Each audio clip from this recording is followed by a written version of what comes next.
Welcome to the Charlesbarkleytulpadcast. 4 episodes are out now, and I've started getting some actual feedback from people too. I'll keep this guy anonymous, but he said, and I quote, "The way you move through topics is kind of hypnotic. It flows well, and is consistently interesting." Well, thank you. I do semi-plan a lot of it, so I make sure topics are somewhat connected and flow through each other. I also edit out the silences, unless I feel it is necessary, because there are moments where I just stop talking for a whole minute to contemplate what I want to say, and I cut those out. So the talking is purposely very fast and uninterrupted. I could edit out all the stutters and the ums, and I do remove a lot of it, but I keep some of them in to maintain the realistic confusion, contemplation, and disorganization of my thought process, to be truly a stream of consciousness. I work to make it as constant and flowing and hypnotic as I do, is what I'm saying. If you watch my visual videos, you'll notice that I make them very, very fast-paced, with no downtime until the end. And I do that because I like very fast-paced content because it feels very chaotic, like how my mind is, like how I think. I also make them very short, loopable, and rewatchable because it is so chaotic that you can't grasp everything on the first viewing. So you kind of have to watch it more than once. I'm a very impatient person, and I think that my pacing and editing reflects that. You know, I moved this thing to a new channel, and I told myself, as long as one person appreciates it, I'll do it. And then I told myself, I think that one guy could probably live without it. And then I saw this channel with one video up, already has 5 subscribers, and I'm like, what the fuck? I'll be honest, I'll tell you a secret. Whenever I see something I've made, all I see are the changes that I've made or could have made. All the potential alternate versions of the video. When it is unfinished, all you see is a blank canvas and all the things you want to change. And only when I upload a video, only then, does that hatred of my product go away, because it's done now, and I can finally appreciate it as a final product. The mental block goes away. So every upload is a leap of faith for me, because I know that once it's uploaded, I can fully appreciate the final product and not obsess over what I can change because I can't change it anymore. And it's more material as like a YouTube video than as the immaterial creative process I go through to make it. If you ever made something, like especially drawings, you know exactly what I'm talking about. You can't even jerk it to your own porn, because all you see is the mistakes and the lines that you drew, and it frustrates you to even look at it. If you watch speedrunning and you see a great run of one mistake that lost time, everything else seems like a failure, because even if you got a world record, you know it could be better. You know this isn't the perfect run. And a single mistake, no matter how perfect everything else is, will haunt you. It takes a day or two after I upload and get reactions from others can I say, oh, this is a good video, because people told me it is. So I didn't like episode 3 just because it felt kind of embarrassing and more self-indulgent than the ones where I ramble about human biology. So I just kind of assumed everyone hates episode 3 as well. But I'm probably wrong, because my own opinion of my work is largely influenced by other people's opinions, because I still think of them as like immaterial ideas and feelings in my head. And the only way I can grasp it as a final product that actually exists in the real world and not in my head is based on the fact that others have perceived it. That's what the saying, everyone is their own worst critic, means, because obviously the person who has made the thing has the most to say about it and the most hard choices they had to make that they might have regretted or keep wondering if it would have been better if it just went a different route. That's why I was saying with the first episode, if like everything happens for a reason, because when you edit this shit, you have to think about that. So I just want to say that if you're making something and you keep thinking, shit, it's horrible, I hate it, that's good. That means that not only are you self-critical, which is very important for making stuff, but you clearly find this to be very important, and you won't be satisfied with it until you like it. Very different from, again, school assignments and jobs where you won't feel nearly as self-critical of your own work. And if you think you are, you haven't tried working on something you're actually passionate about, because if you had, you would have realized this is much more self-critical. If you don't feel that, I hate it, that means you're doing it wrong. Well, I shouldn't say that. If you're making something super quick, super easy, and purposely simple and amateur and don't feel that, then it's fine, because you don't need passion for those. What I mean is that the bigger the project, the more work, the more experimentation, the more newness, the more self-critical you will be. I can't know, but I assume that people who follow a very structured type of content on a weekly basis or whatever, like a lot of YouTube series, have gotten down to the point where they're still self-critical, but not as much, because they already know 90% of what they're doing because it's structured that way. And their series is successful, so they know the audience will like it no matter what, in most cases. I don't know where I'm going with this. I'm going to stop making large assumptions about how other people think when it's probably just very personal how self-critical you are. I think the self-hatred of your own content thing is true for certain creatives and not for others. And everyone has a different method and thought process for how they do this stuff. And I should stop forcing my own experience onto others, I think. I'm just very competitive and don't like losing, that's why. Just know that if you feel the same way I described, that is normal. If you really hate it that much, then please ask others about it, show it or explain it to others, and ask for a second opinion. I always do that, because we've all had moments where we looked over a school paper 20 times and think we've caught all the grammar and spelling mistakes, and then you show it to someone and they're like, we need to change this word, that's the wrong word, and you're like, fuck, how did I not see that? It was right in front of me. We all had that moment, I know that much. When you stare at something for too long, you have a certain perspective to look at it with, and it can be really hard to see another way. So you need a second opinion. You're in the grocery store and you ask, where's the bread? I searched all over for the bread. And the grocery employee just points right behind you, and you feel like a huge dumbass for missing that. It's normal, it's fine, that's what others are for. Other people can point out flaws and criticisms that you agree with but wouldn't have thought of yourself because it required a slightly different perspective to see it. People might make suggestions that you would have made yourself, or another thing, that you have thought of yourself, but you didn't think it would be liked by other people. That's something that you considered but threw out. The fact that someone else suggested that means that maybe you shouldn't have thrown it out, or depending on who's giving the advice, more reason to not do it. You ever do that? You ever ask someone who has all the opposite positions as you for advice so you can do exactly the opposite of that? Keep your friends close and your enemies closer, man. They're more useful than you think. You should still do what you think is the best and not do what everyone else wants all the time. Be authentic and all that. I'm not saying to do what everyone else wants even if you don't want it. What I'm saying is that other people can help you be more authentic and look at your own work more authentically with the perspectives of others in mind to compare and contrast with. If everyone is telling you to do something in a project and you really don't feel it, maybe stay true to yourself and don't do it, but keep in mind that that isn't the most popular choice and take that knowledge into consideration when going through that choice. Or, it's okay to experiment, just throw shit at a wall. If you can't fix a part of it, just make something else, throw enough effects and bullshit on it that it becomes something else entirely and you won't hate it as much. I was going to say something before that self-criticism tangent. Yeah, about if one person likes the podcast, then it is worth it. Well, I've noticed that by forcing myself to come up with topics and stuff, I'm expanding on thoughts and ideas that I wouldn't have otherwise. I'd have ideas and they'd stay at their base level of an idea and they wouldn't expand on it. But when I bring it on the show, I'm forcing myself to make it a more complete idea. You ever hear the advice to write down your own thoughts? Whether that be in a journal or a diary entry, or sometimes they say, it's good to talk about your thoughts to realize what you already knew. In coding, there's a method of debugging that's called rubber duck debugging. I referenced it in a video I did. The idea being that if you can't figure out the issue with your code, you talk to a rubber ducky and explain how the code works to that, because it forces you to look at your code from another perspective. And by having to explain it to someone who has no idea how the code works, you're more likely to realize the problem than if you were to stay in your previous mindset. And it makes sense, because we don't think in language first. As babies, we didn't think in language. We thought in emotions and cried when we need something. We totally think in emotions first, and then convert that to language second. When someone does something shitty, which comes first, the feeling of anger, or the English phrase in your head, wow, fuck that guy? The emotion is first, and then the brain converts that to language. That's why certain ideas can't be explained through language that might be better expressed through music or other art, because language isn't the most direct way to express ideas, it's a conversion. But still, by being forced to explain my ideas on a show in a way that other people will understand, I have to step outside of how I might look at something, and look at it from the perspective of someone who doesn't immediately understand how I feel about something and explain it to them, which can make me come to more realizations and understand my own idea better. This podcast isn't just entertaining my 5 subscribers, but it's also helping me to organize my thoughts and come to realizations I wouldn't have otherwise. So if this podcast helped one person and it's worth it, well, it helps me. So if it helps me, then it is worth it to me. So clearly me talking to you through the show isn't always going to convey how I feel the best way possible. Even very little things like talking faster or slower, taking a breath, or having a giggle. Just little nuances in how humans convey how they feel through their voice, but not what they can say. It can convey a lot about how they feel. So earlier I talked about pacing and editing out silence. And I treat silence very importantly, because silence is half of audio.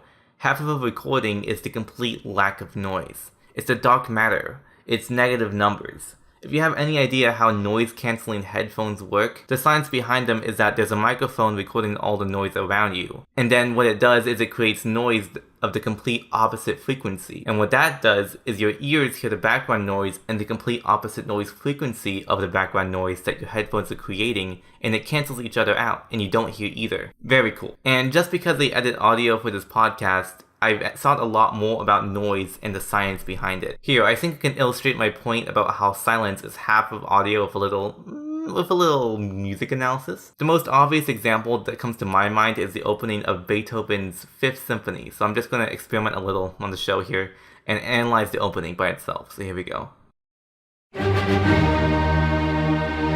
Silence. Silence.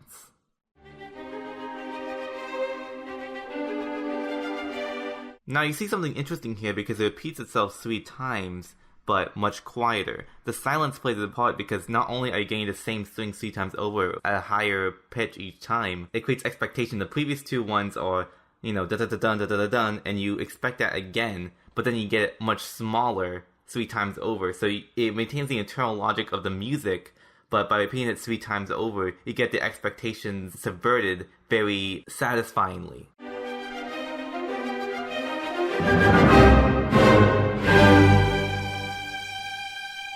Search on that, and then a big silence. You see, silence is super fucking important, okay? Now, if you don't have a lot of silence, and it's just constant noise for a long period, then it makes the silence that much more impactful. If you've ever watched a movie where there's a lot of noise and the music suddenly stops, it makes an impact, doesn't it? There are usually scenes of great emotions, as someone is learning a revelation, or someone dies. All the noise stops, and it takes you out of the trance, so to speak. I also do that in my videos where I have the noise very constant, so the noiseless part feels like such a tone shift that it forces you out of the trance. So next time that you make anything that has audio, really pay attention to the silence and use it effectively. If you set the expectations correctly, then it makes a very strong subversion. Now, expectation and subversion are 2 ideas I explore a lot and on the basis of a lot of what I make. I guess the best way I can explain it is in humor and jokes. If we were to take the example of a simple joke with build-up and then a punchline, usually the structure is like this. The build-up sets up an expectation. It relies on your knowledge of what the expectation is suggesting, and you come up with an answer to what will happen in your head. Then the punchline subverts your expectation. But, very important, the subversion should still maintain the internal logic that you set up to be satisfying. If you were just #random and raised your spork talking about narwhals and tacos because you're random on the internet XD, it might be funny because it subverts your expectation, but it would be funnier if it still kinda did follow your expectation, but in a way that you didn't expect. That is good subversion, where it does kind of follow your expectation, but with a twist.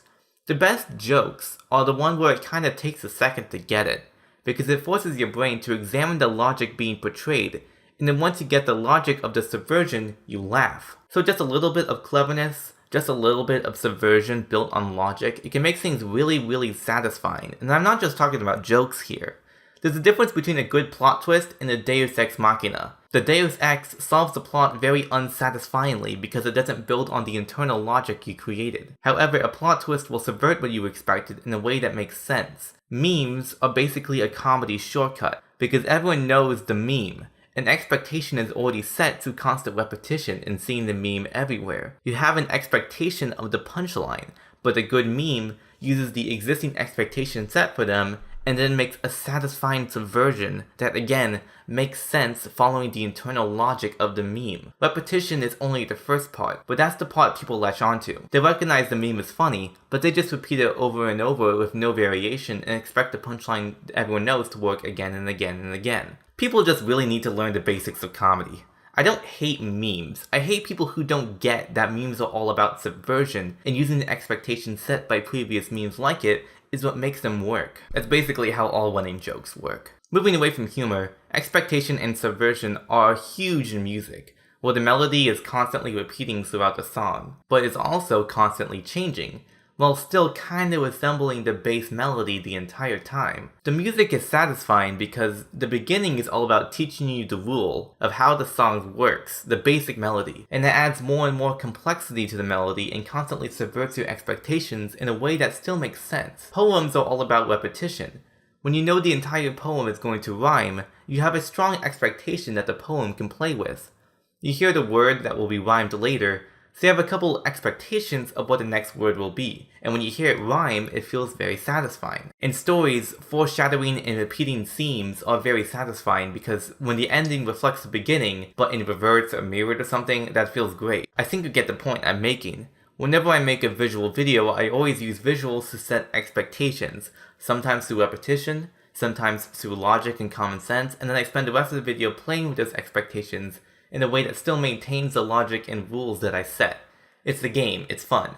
Every video, every story, every song, every joke, all these things are puzzles that when you connect all the pieces and see how everything rhymes like pottery, like poetry, you get the eureka moment. You get what I call the braingasm. In episode 3, I talked about how all knowledge is pattern recognition. This is an expansion of that idea. The braingasm happens when you have a couple connections of neurons that are close to each other but separated. And then when you learn something that connects those neuron groups, it creates chemicals in your brain when you can logically connect more and more things. That feels good. It feels very frustrating when you know two collections of neurons can connect, but you don't know how. It's because you're so close to getting that drug, the chemical reaction of a realization. So all media is just puzzles. Everything is a puzzle that feels good to solve. Music and movies and jokes are puzzles that when you fully understand them, you get neuron connections. All games are puzzles, not just puzzle games. Puzzle games are just the most abstract form of a puzzle, but playing a platformer like Mario, let's say, where you figure out how to cross over a gap in the floor, you cross over a death pit by getting the right power-up, or by using a spring, or by running and then jumping at the right time. It's a puzzle that you have to use the internal logic of Mario to figure out how to solve. Why do you think that Tetris is the best-selling video game of all time? It's an abstract puzzle game with very basic rules. You know every Tetris piece has 4 parts to it, and you need to create lines to remove space. It is very, very satisfying to play because every single piece you put down is building an expectation, and when you can get that combo to remove a lot of lines, you solve the complex puzzle and you get the braingasm. So next time you make anything, remember that you're making a puzzle. You need to set rules and logic and then play with them to set expectations and subversion. And with that in mind, you can make something very satisfying. In my most recent music video type thing called Dolls, I had a good 2.5 minutes to set expectations and rules, and I played with them. Everything that happens visually follows what came before it, but just a little different. And once your brain realizes the logic that the visuals follow and how it keeps subverting it, the video becomes a lot more satisfying to watch. You know, one of my favorite comments on that was a guy who just said, "Wow. That was truly terrifying." For 2 reasons. One, he said that as a compliment, which means he understood that was the intention. That was the point, and that's a good thing. I fucking hate it when someone looks at something that is trying to make you uncomfortable and says, "That is weird, I don't like it," when they should be saying, "I like how weird that was, good job of making that weird."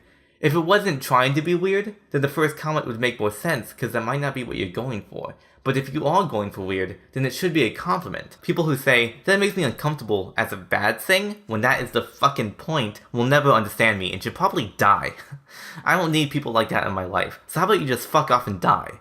The second reason is that he used the correct phrase, which is he said it was terrifying and not horrifying. Because I wasn't going for horror, I was going for terror.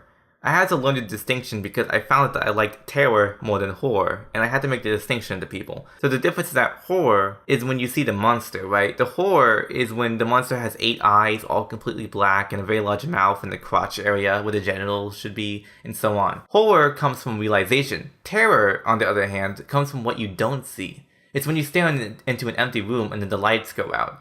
Terrorism builds on terror, not horror, because it makes you afraid of what could happen, because it could happen anywhere. It's the build-up. It's when the music in Jaws plays. Just 2 notes. Just 2 fucking notes and nothing else. Jaws' music is so fucking genius, because you only hear 2 fucking notes, and you know that Jaws is coming. All you hear is...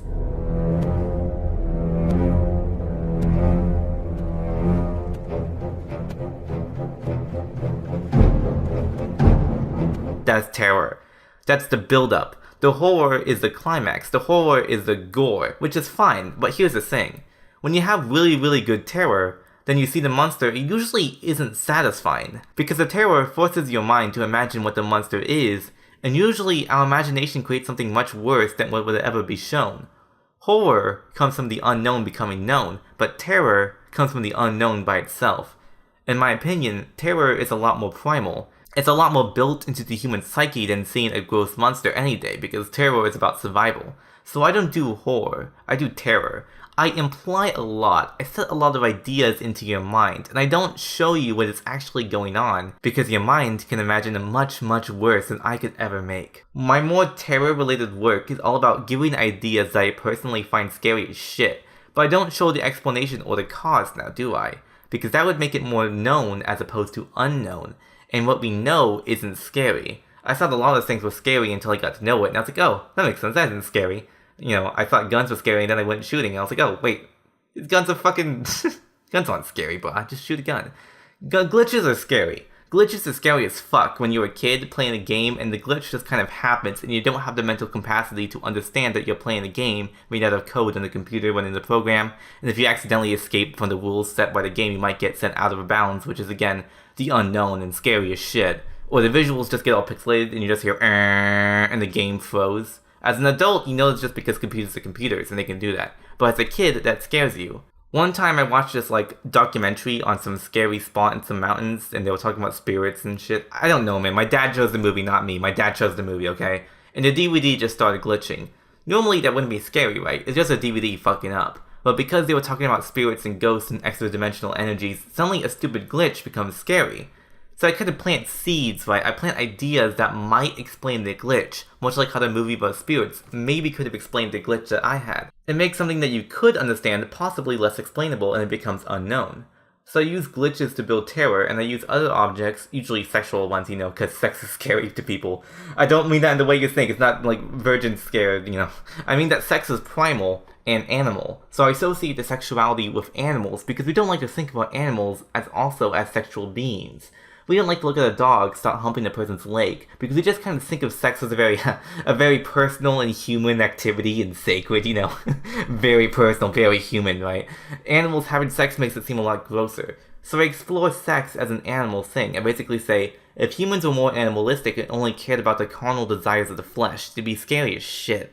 If an animal had human arms and human legs and had slightly more intelligence, but they only use it for the carnal desires of the flesh, it would be scary as shit. We are scared of humanizing animals because that means that we are animals. I want to portray furries as something scary as fuck, because I think they are. I mean, they seem fine when abstracted, but if they were realistic, if we merged animals and humans in the terrifying way that I just described, they'd make people very uncomfortable. So no, you idiots, I'm not scared of furries. I'm not scared of fucking erotic roleplay.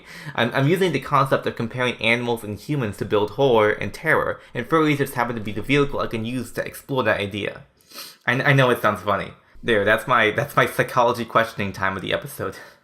Should that be like a segment I create on the show where each episode I fucking have a psychology questioning time segment where I say a bunch of crap about how humans think? I don't want to come up as pretentious, so I purposely say a lot of silly shit so that I just seem more down to earth and less condescending.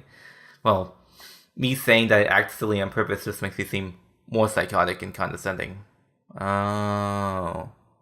So pretentious, right? People use the word incorrectly. Like, a lot when they mean to say condescending. If someone is acting high and mighty, but they know what they're talking about, they're not pretentious, they're condescending. Pretentious means to pretend. You pretend to be something that you're not, or that you know something that you don't. Pretentiousness is often associated with art, and for good reason. It's an unfortunate reality that the high art, the abstract art community, the modern art community, the people who pay millions of dollars on people just throwing paint on a canvas that looks like nothing are pretentious. Well, first of all, modern art is straight up money laundering. People dump ridiculous money in art so they can transfer money, get rid of money, explain where they got money, avoid taxes. That's one part of it. The other part of it is that the art community will often have people be forced to explain why something is good or deep or important when they might not know why. An art teacher will say, "This painting is famous and very good. Tell me why." And people who might not know the artist or the context of the art might be forced to spread information about why the painting is good that they pulled out of their ass. That is pretentious, because the art community has a lot of people who will kind of have to bullshit their way into explaining certain art, and that's unfortunately a large part of the culture. I mean, personally, I don't think you should have to explain or defend shit with words when you made art because you can't explain it into fucking words. It defeats the point. Art is wordless. It's just a shitty culture that has legit ties into crime. I'm not joking, this is real. That is pretentious. What is not pretentious is someone making an art piece and explaining the meaning behind it. You might look at an ugly or technically incompetent painting that you don't like, and then see the artist talking about how complex and how much meaning they put into it and call it pretentious. I wouldn't. I think you would call that condescending. I think I would call that, self-imposed importance. But clearly, if they made the art themselves and are trying to express complicated feelings that you can't put into words, then it might seem like they are lying about the intention and the meaning if that's not what you see when you see the art, if you don't like the art and they're saying something as opposed to what you observed from the art. But not everyone's a writer. Don't blame them, they're not pretentious. What makes art pretentious is the people who pretend to care about art because they feel like they have to. The culture can force people to pretend, and those people are pretentious. But if the person isn't pretending, they clearly felt something consuming the art, they aren't pretentious. Oh yeah, moving away from art here, if they're talking about science and stuff, and if you have extensive knowledge in computer science or something and come off as talking down to a person, you aren't pretentious. If you don't know what you're talking about and pretend you do, that is pretentious. I've made my point. People who use the word wrong when they mean condescending, even though there's usually overlap between those two adjectives, there's a lot of times where they both attributed to the same thing, they mean different things. Here's the question. Is the act of explaining something condescending by definition? Because to explain is to talk from a position of authority, at least in that moment. You are the one in control, and the person being explained to are not in the position of power when they are receiving knowledge. There are degrees of how much you can talk down to someone, of course, but I don't think it's possible to explain and impart knowledge without talking down by definition. You can just do it more or less obviously. Speaking of people talking down to me, kidding. What I mean to say is that I had someone tell me that I need a co-host, that I need more people on the show. Well, that's fine, I'll just have my Tulpa as my co-host. Hey Tulpa, wanna talk? Fuck, they're taking over! Well, here's the thing. I'll let you know a little secret, but don't tell anyone, okay? This isn't the first podcast I've ever done. Story time. I was in a voice call with 3 other people talking about tulpas, and one of them said, "This is really interesting. I want to keep talking about this." And I jokingly said in a silly voice, being very not serious, I said, "We should make a podcast. We should make a podcast together." And they're like, "Yeah, well, alright." And I'm like, "I'm kidding." They're like, "Really great idea, man." And well, I did want to be on the podcast, so I set it up. And when I say I set it up, I mean I did all the work. I edited the audio of both episodes, and I say both because there were only 2 episodes ever made. The first episode was about tulpas, which was a better episode, and then a long, shitty one about anime and weeaboos, which I suggested as a topic because I thought they were all into anime, or at least interactive anime fans. But no, they didn't. One of them said that on the show, that they were in an anime club in school, and I was like, wait, you just said you didn't know what the word moe was. How could you be in an anime club and never hear the word moe? I swear, some people. Why would you join a club you don't give a fuck about? Anyway, I had a paper that I wrote on with some subtopics about anime and weeaboos, and I thought, hey, if we don't know what to talk about, I can suggest one of these ideas that I wrote down. And in episode 2, they were, kind of lost in words, right? So one of them said, it's pretty hard to keep talking because none of us are running on a script. None of us, and I said, oh, I have a script. And then I shook the paper around, and there was like, paper waving noise, like, you do? And I was like, yeah, I got a note list of a couple of notes. Which, isn't for everyone, but it's just something I need to keep my podcast structured because ADD, attention deficit disorder, I will lose track and get lost not knowing what to say, just like the guys I was podcasting with. And they just kind of playfully jabbed, just like, well, of course you have a script. So every 5 minutes they were at a loss for words, so I kept reading from the paper until the paper was all read through in like 40 minutes, and it went on for 2 hours. You see what I'm getting at? I did a podcast of other people, and what that taught me is I can't rely on others. We can never find the time to do a podcast. We had to schedule, and we can never fucking do it, because after episode 2, we could never get organized. We couldn't even come up with a name, right? So one of them just said, it's not gay if you pay, and we all laughed, and I was like, and they agreed, oh wait, that's the name, the same podcast. And the podcast is called, It's Not Gay If You Pay Podcast. Yes, that is the name. I'll link it in the description to the channel. And there's only 2 episodes up, and episode 2 sucks, but episode 1 is decent. Just listen to that, and listen to this, and recognize how much better this show is than that one. You can make fun of me all day for having a note list of a couple of notes for a podcast, all you want, but I've done 5 episodes now, and my show is so much fucking better. The proof is in the pudding, bitch. The cream rises to the top, oh yeah. So here's the thing, I don't hate the idea of doing shows of other people, but they would be separate shows most likely. I can do shows on this channel with other people, but they won't have episode numbers. They might have another name entirely, because it will be a fundamentally different show than this one. As you probably know, I get very perfectionist about this. I structure it out with a note list, and I record for an hour each time, but I remove 50 minutes of audio in the editing process, because I want the show to be a very specific way. If I talk about something that isn't interesting, I cut it out. If I edit a show with a co-host like I edit this one, bitch, we'd be recording for an hour and I would keep 20 minutes of audio at most. I would cut out 2/3 of it if I treated it like I do this show. Because this show is heavily perfected to fit my vision of a perfect podcast. And unfortunately, I don't think I will ever find a co-host that is so on my wavelength, so perfect, so amazing to bounce off of that I can just invite him on and I'd love to prove myself wrong. I probably just don't know the right guy, or I'm underestimating other people because I think I'm the best. But most likely any show I do with other people will be a different show because I have a vision for this show, and that vision can only be done by me. I can have more than one vision, of course. I can do a different show with other people, but this show is basically planned all the way through and it's heavily curated. So because no one else can read my mind or has my taste or sensibilities exactly, no one else can do it. I'm not psychotic, I swear. I'd love to have a co-host, and just not on this show, okay? It would be a different format because this format is all me, baby. No one else can do it but me. And I have a previous experience on the It's Not Gay If You Pay podcast to show me what the perfect podcast, in my opinion, needs to be. I'll say that much. Because I'm not stupid, okay? I know that when you have more than one person on the podcast, it feels good. It feels like you have more friends. It feels like you get to sit on a friendship. You feel less lonely than one person talking. You get a friendship simulator, bro. That's fine if you want that. That just isn't my show. You want a conversation? But I'm not really having a conversation now, am I? It's a monologue. Monologues are not conversations. Just think of it as an audiobook or whatever. So I was thinking about if most podcasts have more than one person, can a single person show even be considered one? And I realized, oh yeah, podcasts originate from radio shows. A radio show had a host. They usually read news and respond to current events. That's the most common format. And either they have a single host, or they have multiple hosts, or they have people call into the show, the listener pulls out the phone and calls in and they listen to their own voice on the radio. It's cool. That's the originator of podcasts, and they evolved from that. Because before television, people just listened to the radio all day. There were radio shows just telling stories like TV shows today. Like the Superman radio show back in the 40s. They just told stories about Superman, audio only, with some sound effects thrown in because TV wasn't a thing in public homes until the 50s. And in the 50s, the Superman TV show existed and replaced the radio. So before radio and audio media, there were just, newspapers and books and orchestras and plays.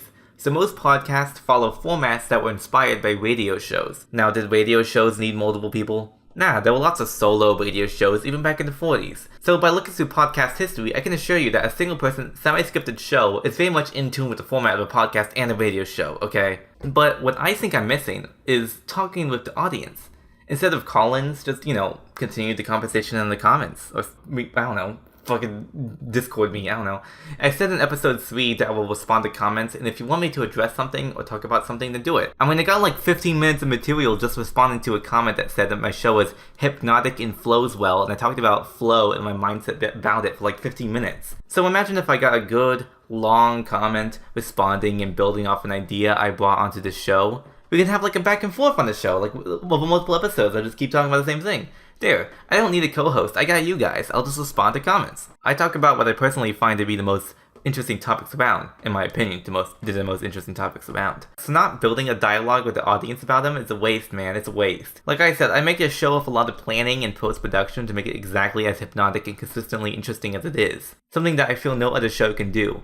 I've actually dropped some podcasts because I was just like, bitch, my own podcast is better than this, and I dropped them because fuck them. Because all the official normie podcasts that you get of Podbean and Stitcher and crap fucking suck. They really do, at least by my very, very specific standards that only I can fulfill. Like for one thing, they always start with some shitty royalty-free music that sounds like the library music from Castlevania Symphony of the Night every fucking time. Same for audiobooks, they play that music so you can feel smart and educated, like, oh, don't you feel like you're learning something? Listen to this, here's library music. You're in the library right now. Totally emotionally manipulative, which is fine, but it's annoying when you know that's what they're doing. It ruins the magic. Like, if you had any taste, you would at least play the arena music from Castlevania Symphony of the Night, man. That's the right way to start a podcast.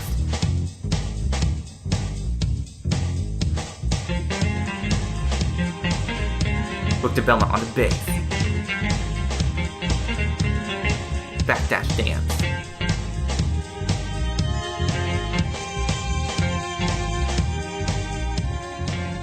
And he turns into a wolf and he fucks you in the ass. Get hooked on the brothers, motherfuckers. And then right when you're about to have an anal orgasm, Alucard turns into his mist form and he floats into your anus like, I mean, if you're going to do anal, it's a lot of work. You gotta change your diet. That means no more gummy bears, no more licorice. can't swallow your gum. And again, the talk's so slow. Like, you can't sound hypnotic when you're so slow.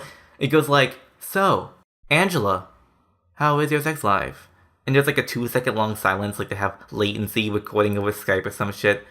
Well, I've started having sex with my cat. Then the royalty-free music rises and you hear that for like 5 or 10 seconds.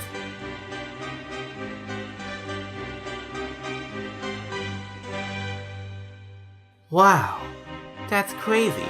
Does your husband know that you're making him a cuck with his own cat?